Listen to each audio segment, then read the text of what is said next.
Welcome back to another episode of Behind the Tech Desk. My name is Dale. My name's Jake. And we are here with a student interview. What's going on, Dylan McGill? What's going on, Dale and Jacob? Not much, man. We're just here interviewing you. We just all showed up here. This wasn't a planned interview. We just walked in the room and Dylan was here and it was... Just happened, you know? It just sort of happened. So, Dylan, tell us a little bit about campus life at SAE. You know what? The campus is pretty good here. Campus is pretty good, right? You know, when I first started, I wasn't too sure what to expect. And, you know, going from high school and then waiting for like a year or so to have a gap year to then go straight to, you know, study. I was like really unsure. Thought it'd be really, you know, strict and, you know, wouldn't make any friends or anything. But when I came here, first day, super chill, super laid back. And you know what? Coming up like maybe 2-3 times a week.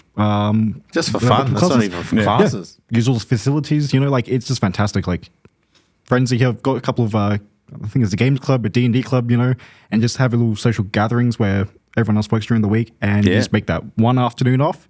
Everyone comes in and it's super, super fun, you know, super popular, and everyone's super welcoming on top of that. Yeah, yeah. That's awesome. We kind of pride ourselves on having a really nice culture here. Yeah, and it's obviously it's a lot of the student input that drives all of that. All these clubs developed and run by students, all of these events developed and run by students that make it a really, really welcoming place. How do you feel about the coursework you're doing?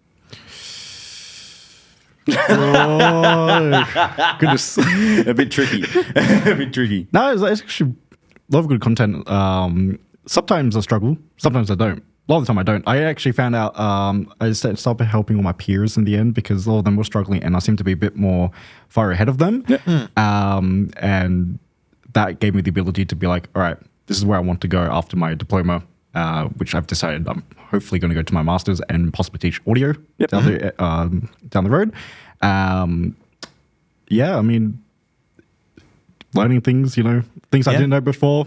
Learning is super important. There's good and bad. There's pros and cons, but you know what? It's all positive at the end of the day, and you know everyone's here to help. No one's going to speak badly or look down on you, and I think that's one of the best things about coming to learn on an actual campus than doing anything from online. Yeah, for real. Absolutely. Yeah. I mean, that's really good. You kind of like really touched on some of those important parts about being and like someone who teaches something like that as well is, you know, as you're learning, it's really important to kind of try and teach someone what you're learning so that way it kind of reinforces it for yourself as well. And that's really awesome that you're, you know, really diving into your studies like that. Yeah, absolutely. But, and it sort of solidifies as well. If you're able to accurately show the things that you've learned, you build that knowledge in yourself and you sort of learn that teaching process at the same time as well. And I feel like if you're not struggling a little bit with something, you're not really learning. You're sort of just absorbing, if that makes sense. Yeah. Like if you've got to sit there and really think about what you're trying to do, what you're trying to replicate, what you're trying to build, you're constantly keeping your brain active. Whereas if you walk in and you're like, okay, turning up a gain knob is how you get more noise out of the microphone. You know, you're not really learning anything. You're just going, yeah, okay, cool. Push that out of my mouth. For example, like when we're trying to get Jacob to do more work in the office, we just switch out his chair for an Iron Maiden and then make sure the floor's pure lava. And boy, does he run around and get those hires done way quicker. Oh, 100%. I think I've seen that. You know, I've seen him slacking off, you know, doing whatever out the front, and then they come back in. Oh, he's actually doing work. Oh, wow. Miracle. Wow. Absolutely miracle. Stuff's actually getting done. Whoa. I'll remember that while I'm editing the podcast. Yeah. But like, let's get down to business. To defeat the Huns. You're here to tell us about a cool event that you're a part of. So why don't you tell us a little bit about that? Absolutely. So next month, in a few weeks' time, if my calculations add up by the time this podcast is released, down at Kalbarri, I'm actually one of the head engineers mixing a metal festival called the Kalbarri Open Air Festival. Goes over the span of 2 days.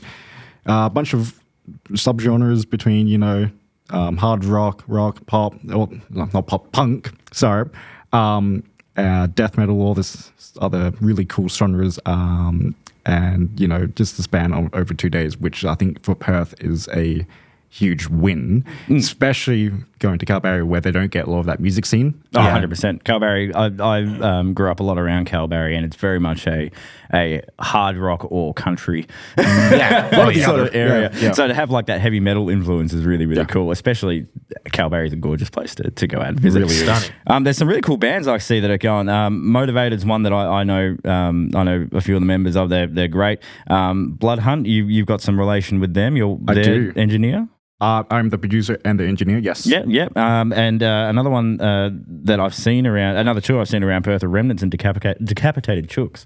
Can you tell us a little bit about any of those bands, or is it sort of a Bloodhunt's your main one? You're there for Bloodhunt?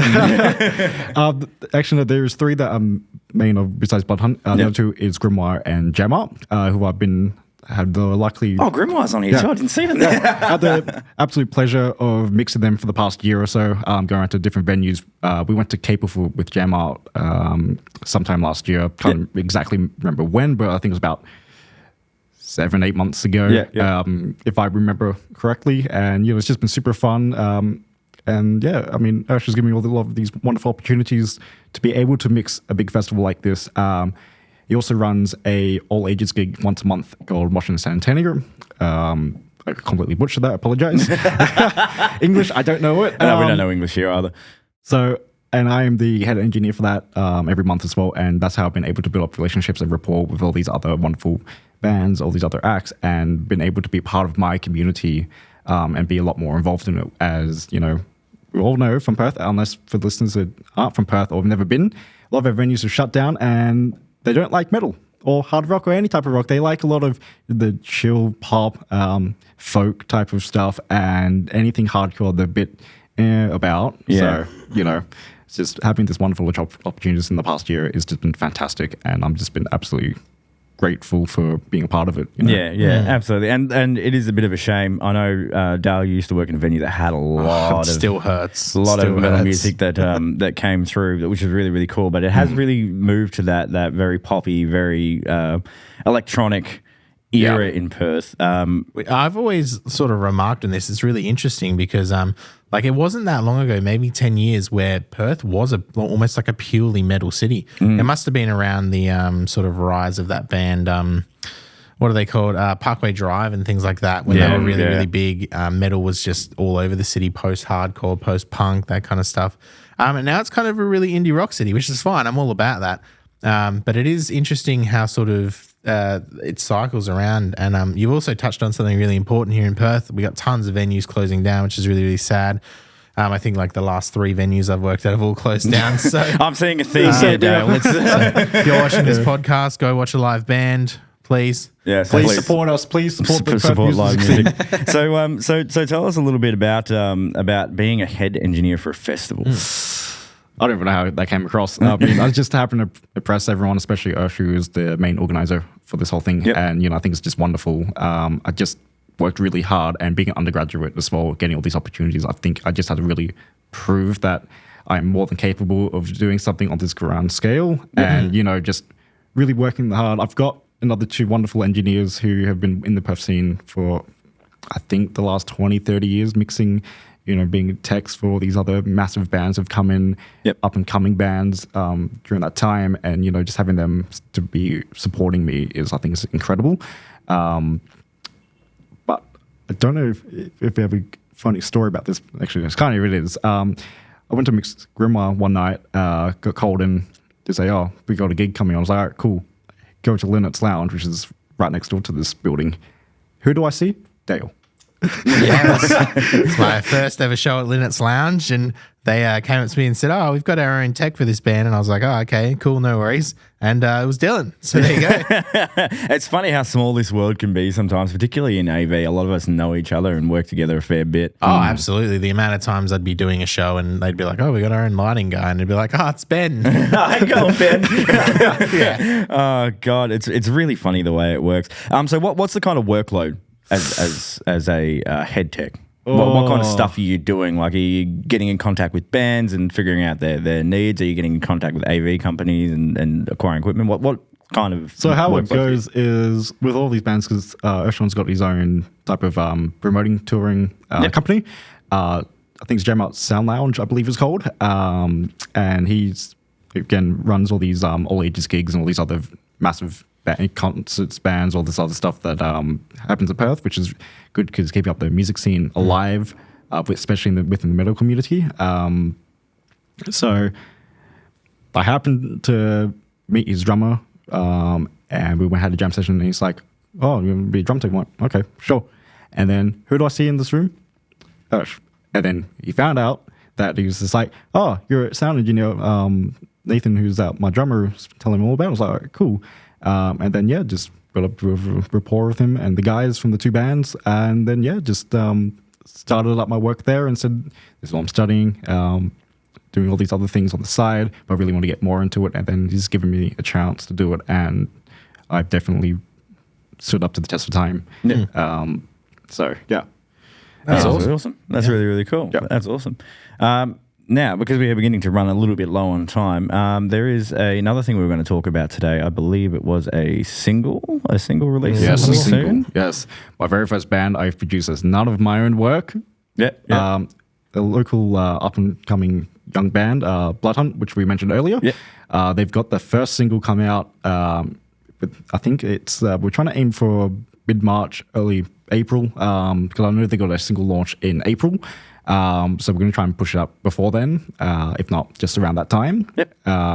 Especially leading up to this festival that they really want to promote it and everything. So we've had the we've had the absolute pleasure of having them record at our local campus studios. Yep. Came here a couple of weeks ago on a Saturday.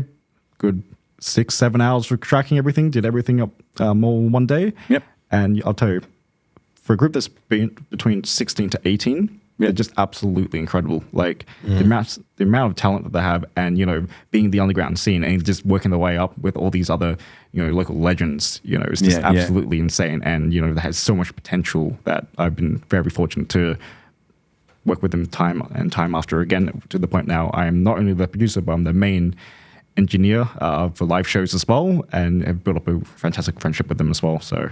Yeah, awesome. Yeah. Awesome. So make sure you stay tuned for that. Maybe we'll get a link off you for Bloodhunt where we can find them and the whole thing. And we've got these posters for the Kalbarri Open Air Festival and a few links as well, which we'll include in the description and probably put up throughout the video. And you'll places. find it here. There's a QR code somewhere. We're not doing this again. We're not doing this again. You'll find it here. Up here, there's a QR code up here. There's a QR code somewhere around. Just look above everybody's head for the QR code.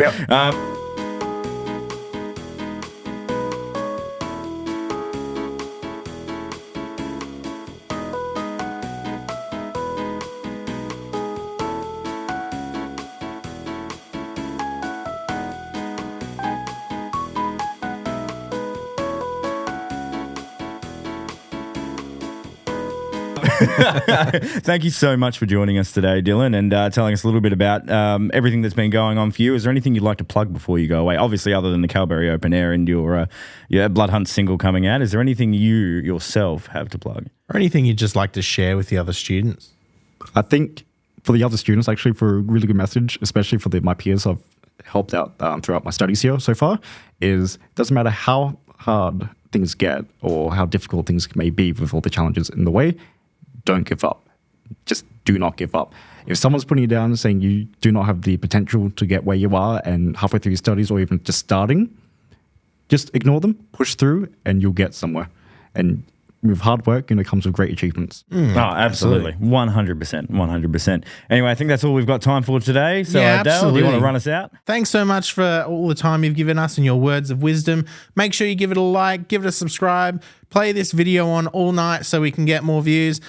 Show your mum, show your dad, show our campus manager, Dean, but most importantly, don't forget, the future is you.